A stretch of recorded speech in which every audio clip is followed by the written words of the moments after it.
You're locked in to the hottest station on the planet. Resistance is futile.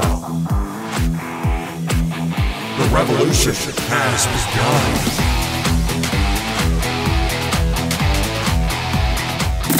You're listening to Rebelpreneur Radio, helping you break the rules and build the business you need for the life you want. And now, broadcasting his pirate signal from somewhere beyond the status quo, here's your host, best-selling author, marketing and media strategist, Ralph Brogden. Hello and welcome to Rebelpreneur Radio. It's the show that helps you build the business you need so you can live the life you want. I'm Ralph Brogden. Well, if you are a woman entrepreneur, you are not alone. There are many women entrepreneurs in the world who I would consider rebelpreneurs, and many other women who are really gifted and skilled and have the potential to do great things in their business. But today's guest says that most women undervalue themselves, and so we're going to talk about how to turn that around. I'm speaking with Angela M. Odom. She is a leadership developer with extensive high-stress, international, and graduate-level academic experience. Created the S.O.A.R success system, that's S.O.A.R, for emerging women leaders. Her mission is to help 1 million women soar by 2025. And so it's a real pleasure to welcome you, Angela Odom, to Rebelpreneur Radio. Oh, thank you so much for having me. You have accomplished quite a bit, and now your mission in life is to help other women not to undervalue themselves, but value themselves properly and really step into that leadership role, whatever that may be for each person, to fulfill their potential. So I'm interested, how did you get started in this? And tell us a little bit about your background. Well, for me, I served in the greatest army on the planet for 27 years. And I was allowed really to serve in various leadership positions. I deployed on 3 separate combat environments, one in Desert Storm, and then I went to Qatar, and I ended up being a battalion commander in Iraq. And that right there sealed the deal for me. I recognized at that point that with all of the qualifications and experience, I noticed that some of my female leaders still needed just a little bit more nudge, a little push. And so that was really the seed was planted there. I retired in 2015 as in the rank of colonel. And when I retired, I started my personal development training company. The next year in 2016, I wrote my memoir, Bronco Strong, and it is really focused on that third deployment in Iraq. I wanted to make sure we acknowledge, the significant contributions of all those soldiers that I was fortunate enough to serve with. And then in 2017, I completed a 6-month personal development certification, life coaching certification program. And so now, for me, what I do is I teach, coach, mentor women on how to progress in their careers and in their social environments. I just want them to thrive. I want all of us to win.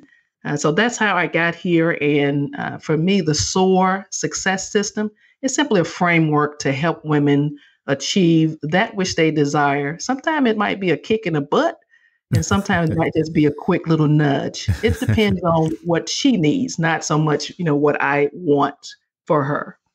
Very good. Well, you are definitely qualified, and I can't think of a better proving ground than the United States Army in a forward position in a hostile territory to really test your leadership skills, your personal development skills, and every other kind of skill that there is. In your experience, and you alluded to this in your story, and thank you for your service, by the way. Hats off to you and to all of those who are serving and have served. You said that you say that most women undervalue themselves. I want to explore that. Why do you think it is that women undervalue themselves? Well, I don't know if there's one reason. One of the things I've noticed is that, we women, including myself, we are serving others in all different capacities. whether it's inside of our homes, we're serving our kids and our husbands. We're serving. We will go the extra mile to make sure, you have what you need. If it is whatever your goals might be, then I've noticed that most women will put their goals and their needs to the side. Whereas, men, in my own experience, I noticed that they just assume, hey, I'm supposed to do this. I'm meant to do this. And if you have two people, man and woman, side by side, with the same qualifications, experience, everything is going their way, I noticed that the woman will need, in my experience, she might just need a little bit more of a nudge. The man, he might not have, any additional skill set, but in his mind, he believes that he will figure it out for the most part. And so I'm not saying this is every woman, but I'm saying in my own experience, this is what I have noticed. And so I see a need to just help women become more aware. It's as simple as becoming more aware that I really don't need anyone's permission to succeed. And so that's where I stand. I don't know why. I just know that within society, this society anyway, that has been my own experience. And of course, serving for 27 years in the Army, male-dominated environment. I would just tell you, I've seen my fair share of men and women leaders, everybody doing, the best they can.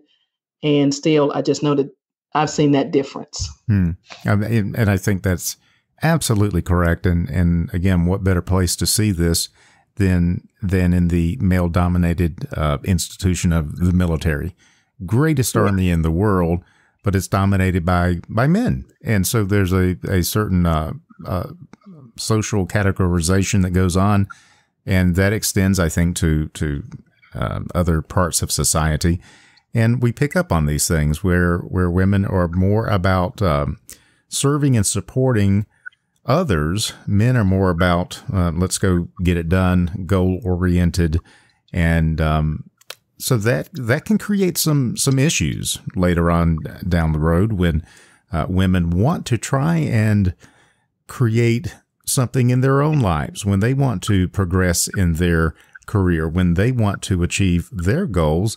And then it seems like they lack the confidence that men seem to naturally have, but I guess it's a product of the environment, and that's kind of the role and the gender expectations that are playing out. Your system is designed to bridge that gap and bring women to the place that they need to be, psychologically, socially, and successfully.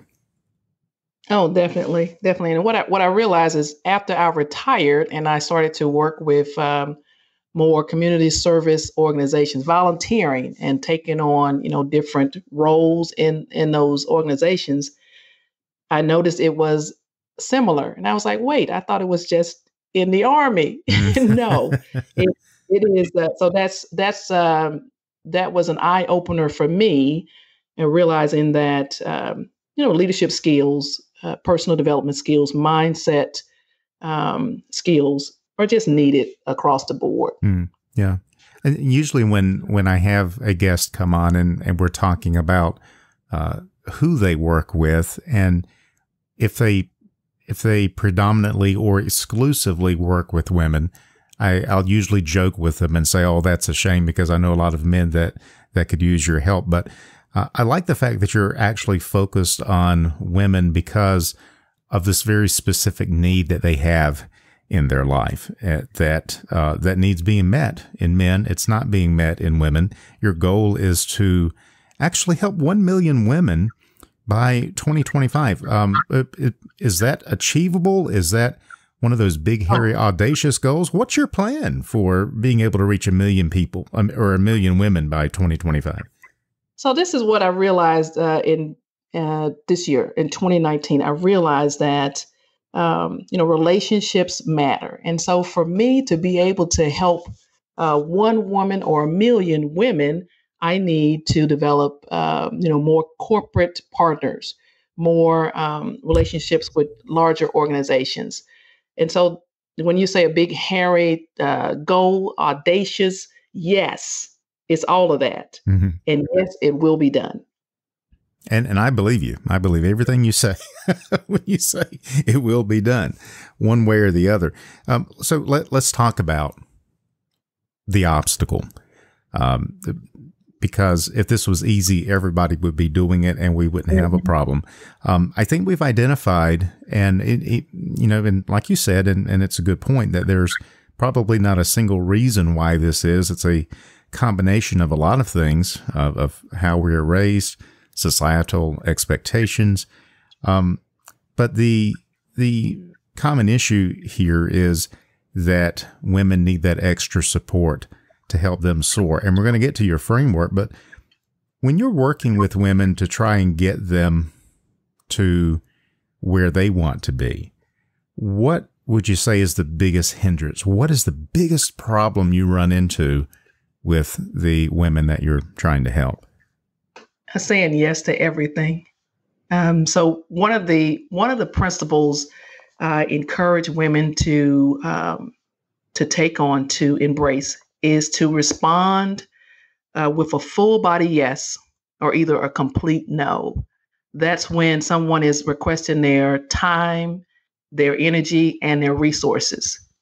And so when you respond with a full body yes, from the top of your head all the way to the bottom of your feet, you feel that, yes, I want to help you. I want to provide my time, my attention, my resources. I want to stop what I'm doing right now and help you. And yes, I'm not going to be resentful. I'm not going to be tired. I'm not going to complain about it. I want to do this. That's a full body yes. Yeah, as opposed to being, okay, because you feel like it's expected of you, but you begrudge it the whole time, and you make the other person feel miserable, either directly or indirectly. Your approach is you're either all in 100% or you're all out 100%. Or either you are able to respond with a complete no, Mm-hmm. and you respond in kindness when you're doing it. You're not, you're not being nasty or rude. You're simply saying no, or you're saying I'm already committed. And to be already committed, you have to already have your goals and know what it is you actually want. People Mm-hmm. can tell you all day long what they don't want, what's wrong, or what's in their way, or who's doing something. I'm a victim today, whatever that is.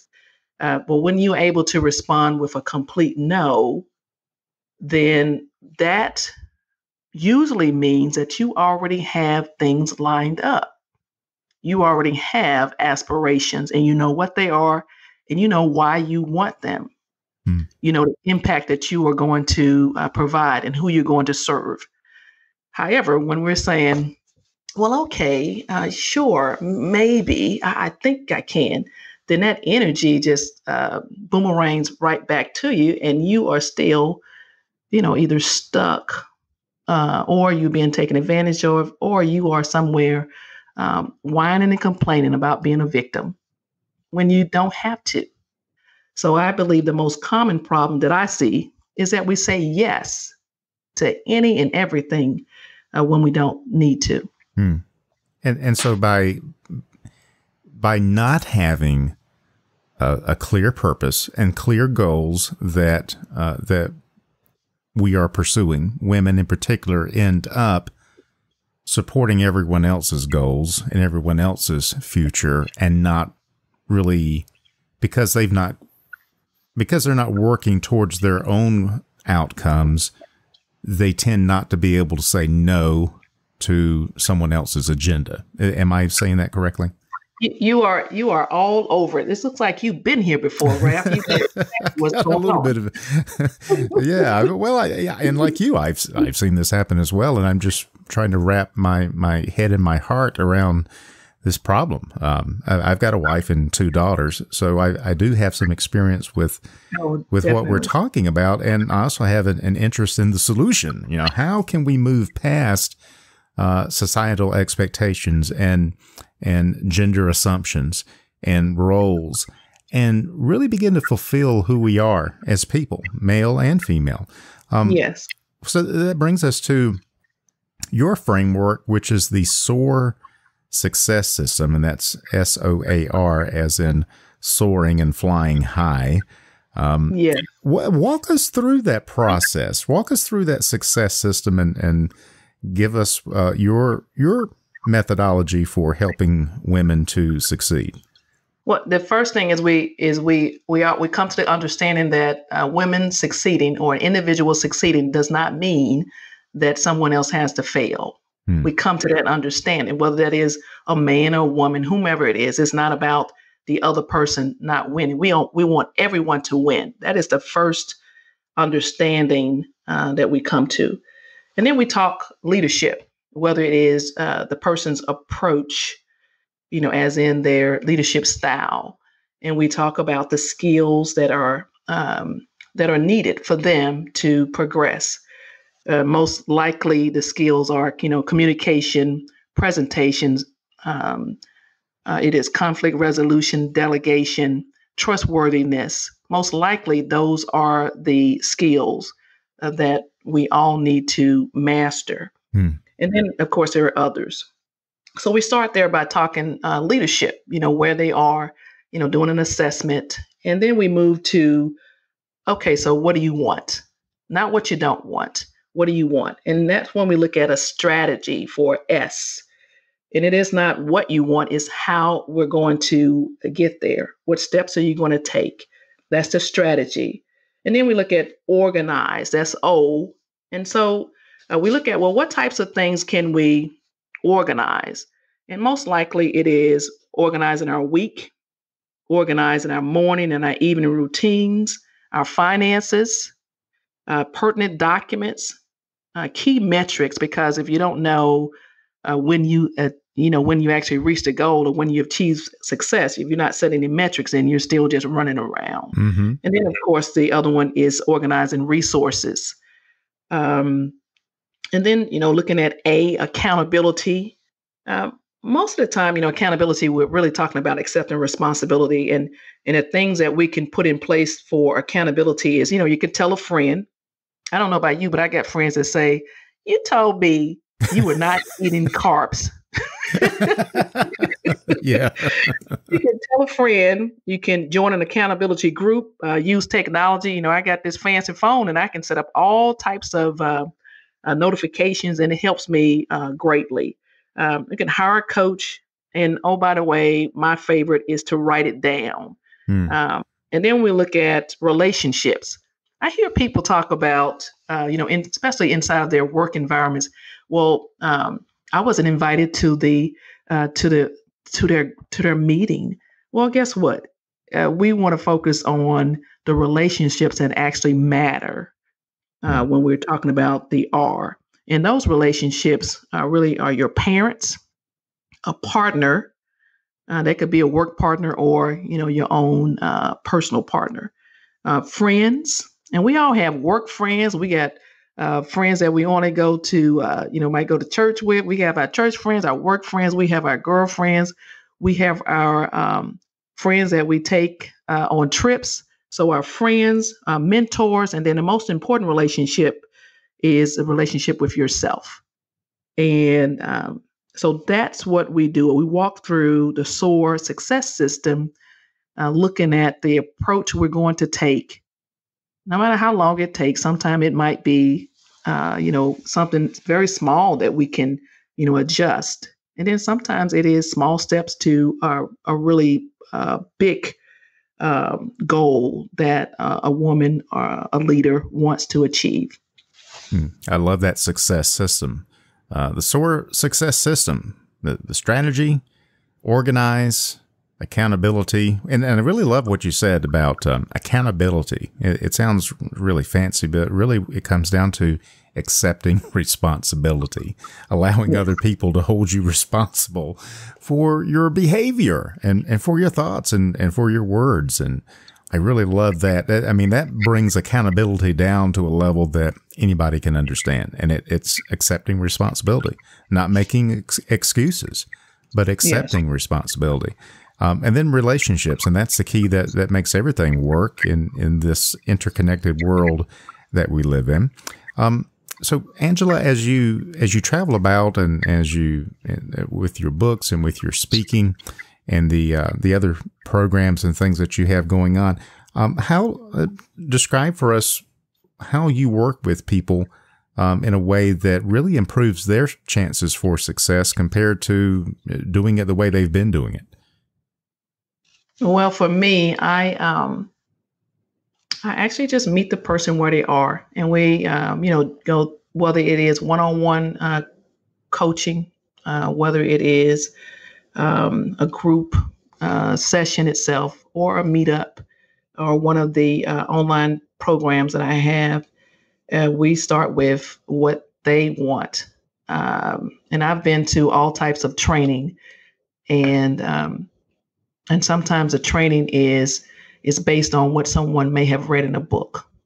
So the difference is that I've actually lived it, and I have proven experience with working with men and women in situations that might be calm and, of course, situations that are very stressful. So for me, I know it works because I've seen it work. Yeah. And as they say, this is not just theory or philosophy or a lot of nice sounding words. This is what they call battle tested, literally. In the heat of battle, this has been tested out in the field in the most challenging conditions you can imagine. So if it works there, in that place, in those circumstances, how much more powerful will it be working in our lives, in our families, in our businesses, in our personal relationships? You have a lot of materials on your website, speaking, coaching, books, courses, lots of resources and trainings that people can dig into. What are you working on right now, Angela, that's got you particularly excited and maybe something you'd like to share with our listeners? Well, I'm very excited about the Leadership Makeover. It is a 6-week group coaching program, and again, if we just start with the initial conversation of what the woman wants, and we go through, first of all, just to get her mind right to lead, and we move into getting a strategy on track, of course, getting organized, then accountability. And each week we move to, a different topic, and we end with a plan. And this is a leadership action plan for the leader herself to be confident as she progresses in her career. When she walk in, to work, and she's worried about, well, I don't know why they're not listening to me. I don't know why. I don't know what's going on with this meeting, why I am not able to advance my own ideas. And so that might be what we do, but we're looking at a leadership makeover. I'm very excited about this program itself. It's a step-by-step, with training modules and a weekly group coaching via Zoom. And they get homework assignments. It's not anything that's overwhelming. Mm-hmm. And with templates and checklists, and also with resources. And so that's what I'm working on right now, and I'm pretty excited about it. And I'm looking forward to helping get my number count up of all the women that I'm going to help in the next this next year coming up. I really believe, Angela, that you're going to fulfill this mission, and you're going to reach 1 million women and help them to soar by 2025. I think that what you're doing is so tremendous and will be so helpful. What is the best way for people, our listeners, to reach out to you and to connect with you and with your S.O.A.R success system and the other types of trainings that you have? Well, I'm on all the social media platforms, and they can definitely just make it easy. My name is Angela Odom, and that's Odom. They just go directly to angelaodom.com, and they can definitely, keep up with what I'm doing. And, oh, by the way, reach out to me on the contact tab, and I'll gladly have a conversation and see how we can work together. Sounds wonderful. And I hope that our listeners will take advantage of that. It's AngelaOdom.com. We'll have that link on the Rebelpreneur website as well. This has really been inspiring, Angela, and I appreciate so much you sharing your time and your wisdom with us for helping women all over the world to succeed with the S.O.A.R success system. Any final thoughts or words of wisdom that you'd like to leave our listeners with? I want us all to win. It's as simple as that. I want us all to win. I'm Angela Odom, and I'm rooting for you. Wonderful. Love it. And it's win-win. It's not in order for me to win, someone else has to lose. No, in order for everyone to win, you have to win as well. So check that out, AngelaOdom.com. Angela Odom is a leadership developer, international and graduate level academic experience who created the S.O.A.R success system for emerging women leaders. Her mission is to help 1 million women soar by 2025. She's author of the book Bronco Strong, a memoir of the last deployed personnel services battalion. You can find out more at AngelaOdom.com. Angela, thank you so much for being on the show today, and thank you for your service. I really appreciate it. Thank you for having me. You've been listening to Rebelpreneur Radio with Ralph Brogden. Download the show notes and much more at Rebelpreneur.com.